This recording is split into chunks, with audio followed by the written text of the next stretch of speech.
whatever it takes. I know I can make it through.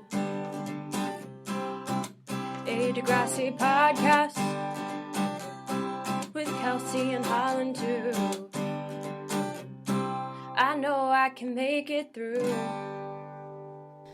Hi, and welcome to Whatever It Takes, a podcast about Degrassi, the Next Generation. I'm Kelsey. And I'm Holland. And today we have a special guest returning, Kody Keplinger. Hello. And today we're going to be talking about Season 7, Episode 24, We Built This City. And Kelsey, would you please read us the Degrassi Wiki summary? Yes.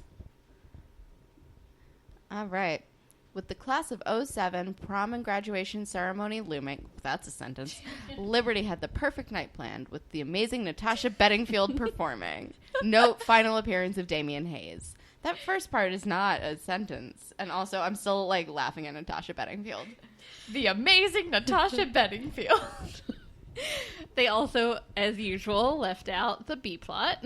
Yeah, but who cares about Peter? I literally forgot there was a B plot about Peter.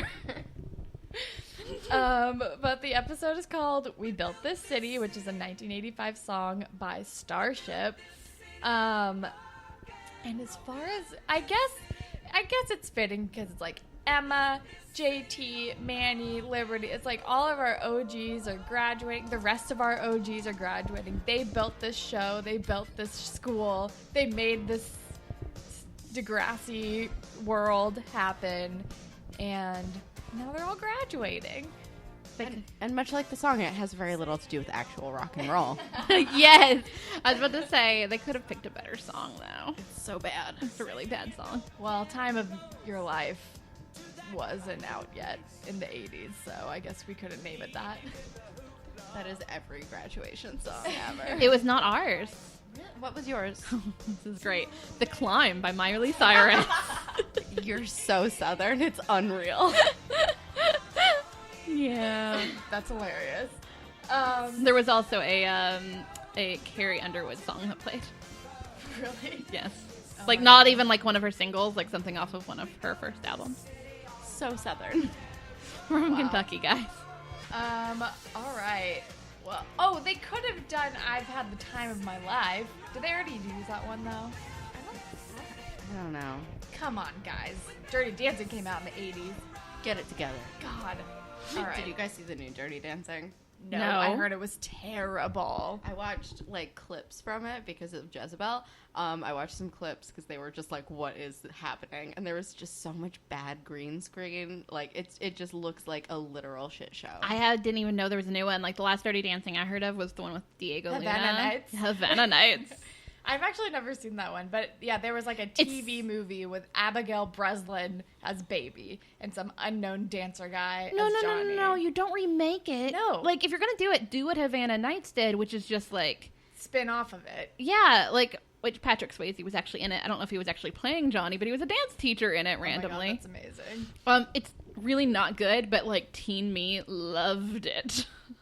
Yeah, we don't need to remake Dirty Dancing. It's perfect the way it is. Nobody asked for this. And all the reviews I read were essentially nobody asked for this. Why did this happen?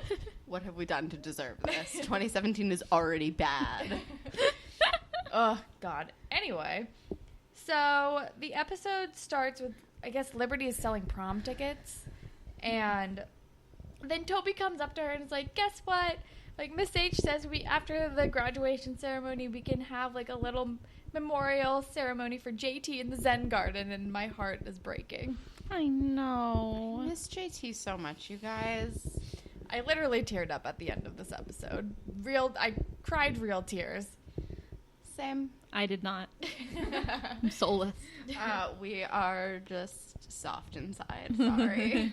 And then Damien comes up and starts flirting with Liberty, and I hate it, and their weird sexy music is playing. Oh my God, the weird sexy music. I hate the sexy music so much to the point where I said out loud during the episode, I hate the sexy music. And I hate their flirting, and I hate that he calls Emma the missus. I'm like, what the fuck is happening right now? Well, and the flirting is so, over the top. At some point, Damien tells Liberty, she calls her a sexy genius. And I'm like, this is not how, 17-year-old boys flirt. No 17-year-old boy that I've ever like flirted. This makes me feel gross. As a child. As a teen. I was gonna say, were you flirting with 17-year-old boys as a child too? Well, I just can't win. As a teen/tween, like any flirtation that ever happened between like anyone like up to their mid-20s, like there was nothing like suave, and no one called each other a sexy genius. I mean, she is a sexy genius, but like, shut the fuck up, Damien. It's very cringeworthy. And then Liberty gets a phone call, and something fell. Whatever. So then Liberty gets a phone call and is like, "Oh my god, I'm so excited! I won this thing! Woohoo!" And So-and-so plays the best hits. Yeah. Something, I don't know. And Damien's like, "What's happening?" And she's like, "We got Natasha Bedingfield! We won a contest! She's coming to our prom!" And everyone is very excited about it. We all laughed. Listen, okay, I'm here to play defense for Natasha Bedingfield, which is not something I ever thought I would be doing. There was a time in 2007 when people thought she was going to be a big thing. Yeah. I mean, her song was the theme song of The Hills. I get it. You know, and then it was in Easy A, Pocket Full of Sunshine. Yeah. Because I gotta love and I know that it's all mine. But yeah, I'm gonna play defense. There was a time when people really thought she was gonna be the next big thing. She had several hits on the radio. We just didn't know that she would never reappear again. Oh, Natasha Bedingfield. What is she doing now? I don't know. I know her brother, Daniel Bedingfield. Never forget his weird high-pitched song. Yep. I gotta get through this. I gotta get through this. I saw him live at Zootopia in 6th grade.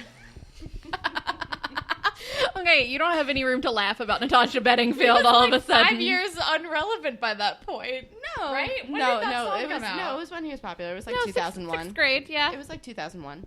Oh, I thought you said 2006. You said 6th grade. Yeah. Okay. No. I went to Zootopia. It's also when I saw Aerosmith and my- TLC. Is that when you were in love with Steven Tyler? Yeah, because I'm never not on brand. Oh, wow. Okay. I need help. But then we were with Darcy and Peter, and they're like, "Yeah, next year we're gonna be Degrassi's hottest couple. Woohoo! It's so exciting." Who do you think Degrassi's hottest couple is now? Like, in this fake year in 2007? Oh, that's a good question. Because it's fucking not Emma and Damien. No. Or Spinner and Jane too, like They're kind of alternative. to be the hottest couple. Kinda, yeah. I mean, they're pretty hot, but yeah.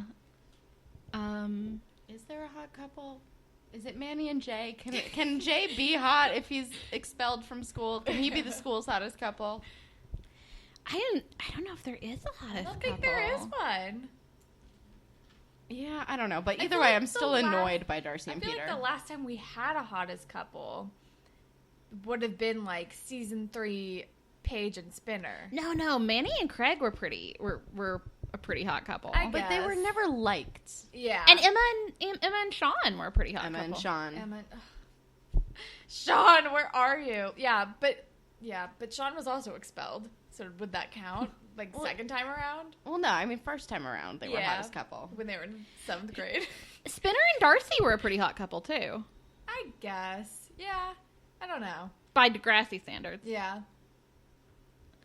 I mean, Hazel and Jimmy. Yeah. Oh, yeah. They were probably the last, like, for real hottest couple, like, popular people. Yeah. Totally. See, the thing is, though, like, again, as much as everyone knows I hate Peter, as has been established, he is, I guess, objectively attractive. Yeah. So It's just so hard to admit it because he's terrible. I Yeah. know. So Darcy and Peter might already be the hottest couple, Yeah. which is weird because I think Spinner and Jane should be. Spinner and Jane deserve to be, but they probably aren't because they're too alternative. Yeah. Yeah. Okay. So yeah, Darcy, you guys already are the hottest couple. Get over, And deal with it. But apparently her parents are, like, ready to meet him. And she's like, they're going to love you. And I'm like, no, they will not love him. Who loves could? Peter?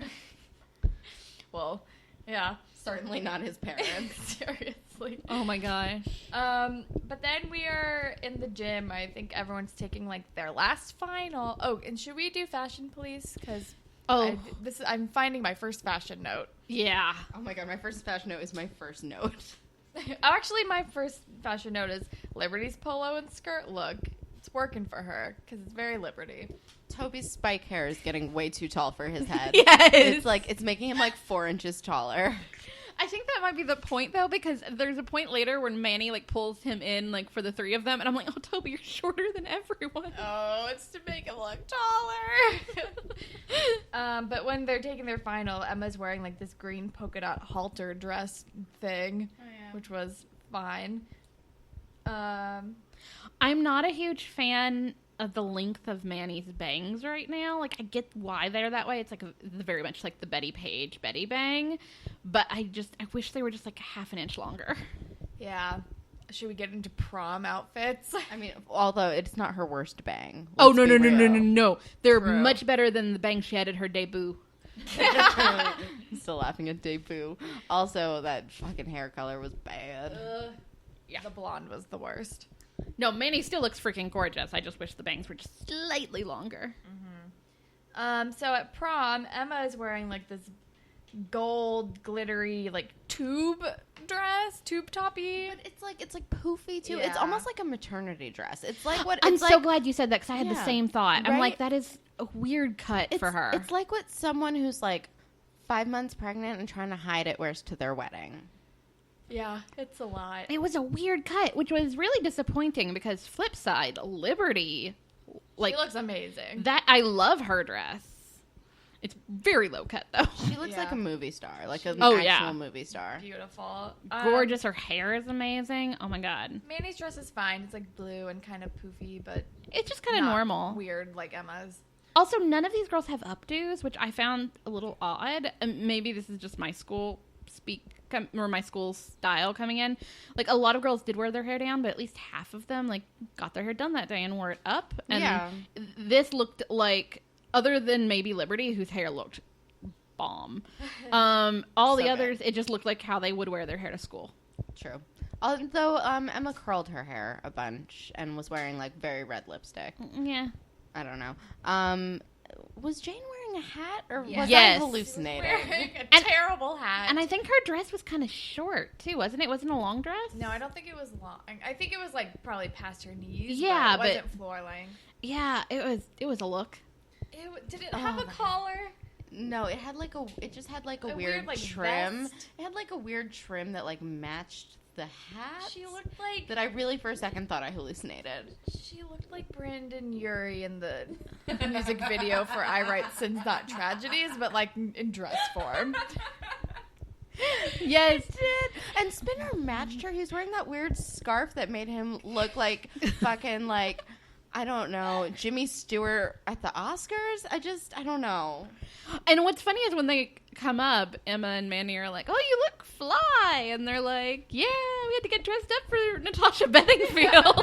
Which doesn't seem on brand for them anyway. No. Jane's also wearing like a collar necklace thing. It's like white. It's it's so bad. Jane, before you leave the house, take off an accessory. Take off both your hat and that collar. Listen, I would have been okay with one or the other, preferably the collar, because the hat was too much. If you are not going to the Kentucky Derby or a royal wedding, do not wear a hat to a fucking formal event.